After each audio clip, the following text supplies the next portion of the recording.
الحمد لله رب العالمين والصلاة والسلام على سيد المرسلين اما بعد فاعوذ بالله من الشیطان الرجیم بسم اللہ الرحمن الرحیم۔ ایک بار کچھ پتھر توڑنے والے مزدور حضرت سیدنا وہب بن منبہ رحمۃ اللہ علیہ کی خدمت میں حاضر ہوئے اور آ کر انہوں نے عرض کی، حضور کیا ہم سے زیادہ بھی کوئی لوگ ایسے ہیں جنہوں نے تکلیفیں برداشت کی؟ تو آپ نے ان لوگوں کو بٹھایا اور فرمایا بیٹھو، اور پھر فرمایا بنی اسرائیل میں ایک بڑا ظالم بادشاہ تھا، اور ظالم بادشاہ لوگوں پر بڑے ظلم و جبر کرتا، ان سے کفر کرواتا، گناہ کرواتا، اور اسی ریاست میں، اسی کی مملکت میں ایک مومنہ نیک ماں اپنے 7 بیٹوں کے ساتھ رہتی۔ ایک بار بادشاہ نے اس عورت کو اس کے بیٹوں سمیت گرفتار کروا لیا، اور ان کے سامنے اس نے خنزیر کا گوشت پکوا کر رکھا۔ وہ جو سب سے بڑا تھا اس سے کہا اسے کھاؤ، اس نے کہا نہیں، خنزیر کا گوشت میرے رب نے حرام کیا ہے، اور ہم اللہ کی حرام کردہ چیز کو نہیں کھائیں گے۔ بادشاہ نے اسے ڈانٹا، سمجھایا، لیکن اس نوجوان نے کہا تجھ سے جو ہو سکتا ہے کر لے، میں یہ کبھی نہیں کھاؤں گا۔ یہاں تک کہ بادشاہ نے اس کے قتل کا حکم دیا۔ پہلے اس کے تمام اعضاء کاٹے گئے، ہاتھ، پاؤں، ناک، کان، آنکھیں نکال لی گئیں، اور پھر اس کو قتل کر دیا گیا۔ اللہ اکبر کبیرہ۔ اس کی یہ حالت دیکھ کر دوسرے بھائی اور اس کی ماں کا کلیجہ تو پھٹ رہا تھا، لیکن قدم کسی کے ڈگمگائے نہیں۔ اس نے دوسرے بھائی سے کہا کہ تم نے اپنے پہلے بھائی کی حالت دیکھ لی، اب تم کھا لو، بچ جاؤ گے۔ اس نے کہا جو ہو سکتا ہے کر لے، نہیں کھاؤں گا۔ بادشاہ نے حکم دیا کہ ایک بڑے سے برتن کے اندر، کڑاہی کے اندر تیل گرم کیا جائے۔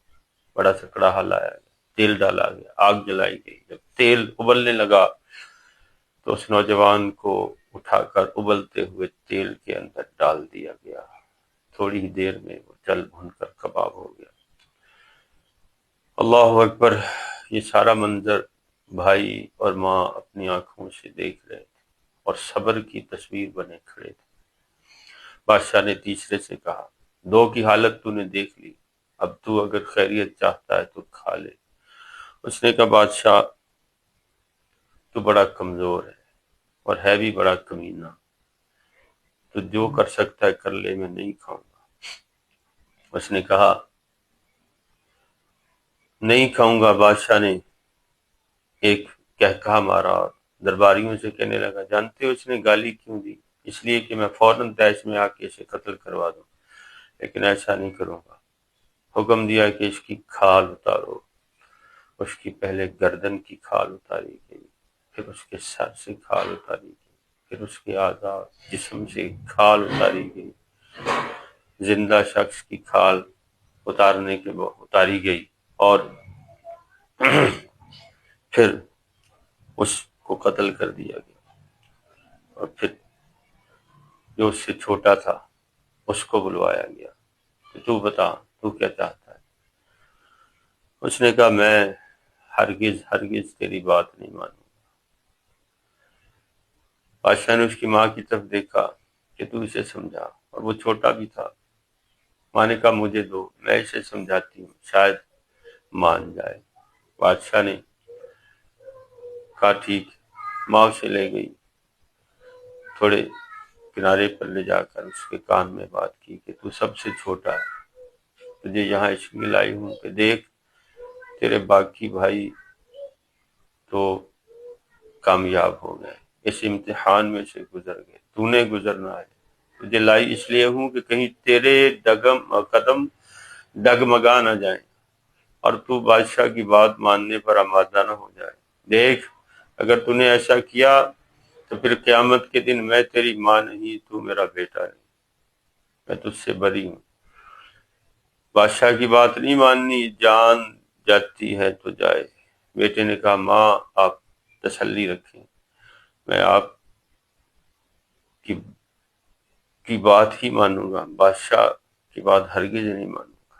یہ کہہ کر ماں بیٹے کو لائی اور بادشاہ سے کہا بادشاہ میں نے اسے سمجھا دیا ہے، اب یہ وہی کرے گا جو میں نے اسے سمجھایا ہے۔ بادشاہ نے بڑی خوشی سے پوچھا کہ چلو ایک تو میری بات مانی۔